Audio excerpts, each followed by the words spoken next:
जय हिंद दोस्तों, welcome to wifi exam वाला। आज मैं बात करने वाला हूं इलाहाबाद हाई कोर्ट के ग्रुप डी के जो ड्राइवर का पेपर हुआ है अभी, उसके पेपर एनालिसिस को हम लोग जानेंगे और इसकी एक्सपेक्टेड कट ऑफ क्या जा सकती है इसके बारे में मैं चर्चा करने वाला हूं। तो चलिए फिर शुरू करते हैं। देखिए, इसका पेपर कैसा था, कितने बच्चों ने भाग लिया और पिछले साल की कट ऑफ क्या थी और इसकी एक्सपेक्टेड कट ऑफ क्या हो सकती है, इन सब टॉपिक में मैं एक एक करके चर्चा करूँगा। ये देखिए, पहला इसमें क्या है कि पेपर कैसा था। अगर पेपर आप देखेंगे तो पेपर मॉडरेट से टफ़ था, मतलब मॉडरेट भी आप उसको नहीं कह सकते हैं, मॉडरेट टू टफ़। ओके, तो ये मॉडरेट से टफ़ था।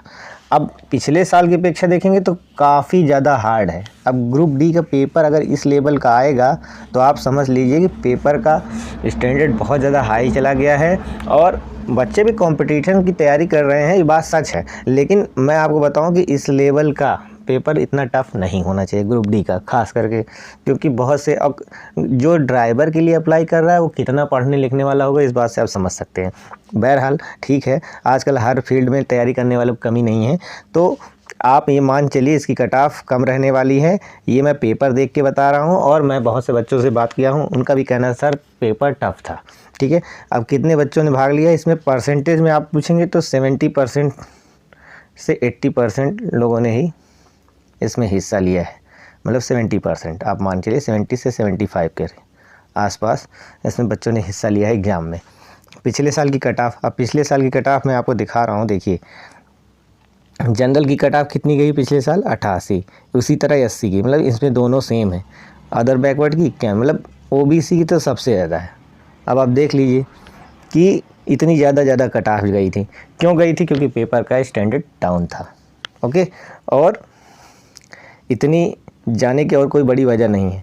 लेकिन इस बार का पेपर आप कहेंगे तो पेपर भैया टफ़ था, और दूसरी बड़ी चीज़ बच्चे इसमें कम अप्लाई किए हैं और कम लोगों ने हिस्सा भी लिया एग्ज़ाम में। ऐसा नहीं है अटेंडेंस 90% रही हो, ऐसा नहीं है, 70 से 75% के आसपास रही है। ओके, अब मैं इसी बात से आप अंदाज़ा लगा लेंगे कि पेपर का स्टैंडर्ड क्या, पेपर का स्टैंडर्ड तो आपको पता ही चल गया है। देखिए, मैं पेपर को बहुत अच्छे से देखा हुआ हूँ। मैथ सेक्शन ऐसा है कि आप पूरी तरह से कैलकुलेटिव है, वो कैलकुलेटिव। आप पूरे मैथ सेक्शन को देखेंगे कि इतना ज़्यादा कैलकुलेशन आनी नहीं चाहिए किसी भी मैथ के सेक्शन में। मतलब आप एसएससी का पेपर भी उतना टफ नहीं आता है, सीजीएल का खास करके आप देखेंगे इस पेपर को तो आपको पता चल जाएगा। जीएस सेक्शन में भी बहुत सारे ऐसे क्वेश्चन हैं जो कि ग्रुप डी तैयारी करने वाले बच्चे नहीं कर पाएंगे। ओके, तो आप ये दो सेक्शन देखेंगे तो ये काफ़ी ज़्यादा, मतलब आप कहेंगे कि इसका स्टैंडर्ड ऊपर था। ओके, ये दो बड़े रीज़न हैं जो कि पेपर को टफ बना रहे हैं। बाकी हिंदी सेक्शन, इंग्लिश सेक्शन को मैंने देखा हुआ, उसमें 20-20 के आसपास करने की स्थिति है।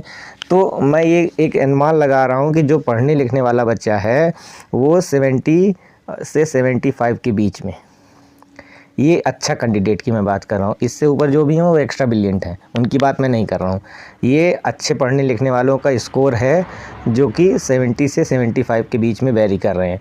अब मैं आप लोगों को बताऊँ इसकी कट ऑफ कितनी जा सकती है। तो जो भी बच्चा 70 प्लस है वो अपने आप को समझ सकता है कि इसमें मुझे नेक्स्ट स्टेप के लिए बुलाया जाएगा।